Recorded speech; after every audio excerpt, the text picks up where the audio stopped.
सबसे पहले आप लोग यहाँ पे देखिए, मेरे पास एक्सिस बैंक का इंडियन ऑयल क्रेडिट कार्ड है और आज मैं आप लोगों को बताने वाला हूँ कि मैंने ये कार्ड किस प्रकार से लिया है। क्योंकि बहुत सारे लोगों का मेरे पास कमेंट आया था कि मेरा कई बार एप्लीकेशन डिक्लाइन हो गया है किसी ना किसी कारण से, चाहे सिविल के कारण से, चाहे इंटरनल पॉलिसी के कारण से।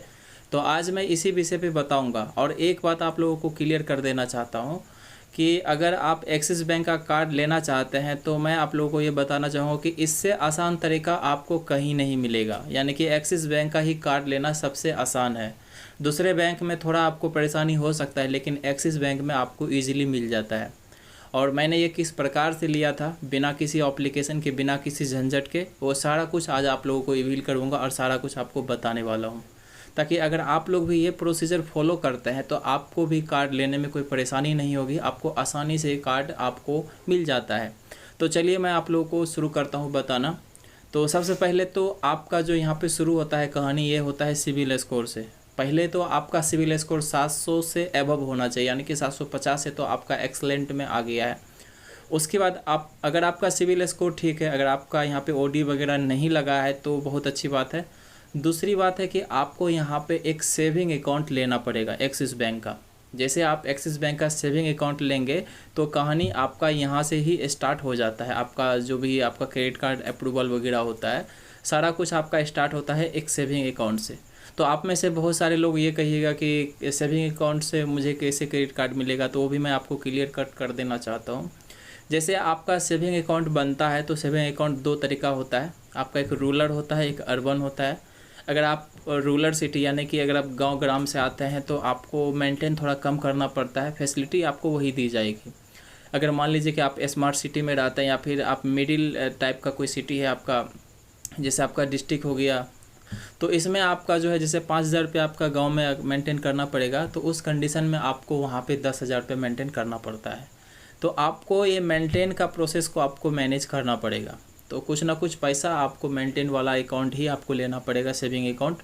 तो जैसे आपका सेविंग अकाउंट बनता है वो भी मेंटेन वाला, तो उसमें क्या है, आपको रेगुलर बेस पे आपको यूज़ करना है। ये नहीं कि फालतू का भी आप ऐसे कुछ पैसा भेज रहे हैं, निकाल रहे हैं, ऐसा नहीं करना है। जो आपका रेगुलर खर्चा होता है, जैसे कि आपका गैस बुकिंग हो गया, या फिर एटीएम से विड्रॉल हो गया, या फिर अंगूठा से निकालना हो गया, या फिर ब्रांच से विजिट करके कुछ पैसा निकाल लिए, कुछ पैसा जमा कर दिए, तो इस तरह से आपको यहाँ पे जो ये दर्शाना है कि आप उस अकाउंट को रेगुलर बेस पे यूज कर रहे हैं। आप एक वेरीफाइड कस्टमर हैं उस बैंक का, आप डेडली नहीं है, मतलब अकाउंट सिर्फ बना लिए हैं, उसमें आप कोई तरह का ट्रांजैक्शन नहीं कर रहे, ऐसा नहीं दर्शाना है आपको ये दिखाना है कि मैं एक रेगुलर कस्टमर हूँ और मेरा यहाँ पर रोज़ का कुछ ना कुछ यहाँ पर ट्रांजेक्शन होता है। तो जैसे आप ये 3 से 4 महीना करते हैं तो आपको डेफिनेटली आपको कार्ड आपको अप्रूवल में मिलेगा। चाहे आपका कार्ड होता है, लोन होता है, और भी कई तरह का जो भी ऑफ़र वगैरह होता है, bike loan, car loan, personal loan, gold loan, और सारे तरह का आपको फैसिलिटी आपको बैंक खुद ही प्रोवाइड करती है। तो आपको कहीं जाना नहीं है, ना ही सिविल स्कोर आपको मैनेज करना है, ना ही आपको जो है क्रेडिट कार्ड के लिए अप्लाई करना है। लेकिन आपका मेन मुद्दा है क्रेडिट कार्ड ही लेना। तो आपको जो है बैंक को ये नहीं दर्शाना है कि मैं कार्ड लेना चाहता हूँ इसीलिए बैंक अकाउंट ओपन किया है।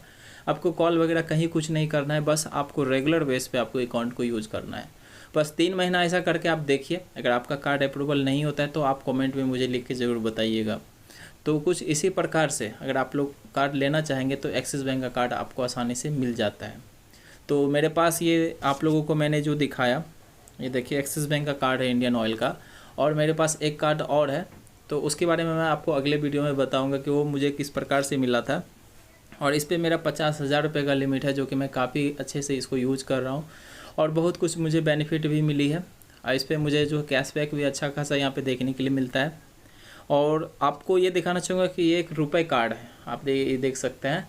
रुपए कार्ड का मतलब यही होता है, आप आसानी से किसी को यूपीआई की मदद से भी पैसा भेज सकते हैं, स्कैन करके भेज सकते हैं। इसमें आपको कोई एक्स्ट्रा चार्ज देखने के लिए नहीं मिलता है। मतलब आपके क्रेडिट कार्ड का पैसा आपके बैंक अकाउंट में आसानी से मिल जाता है।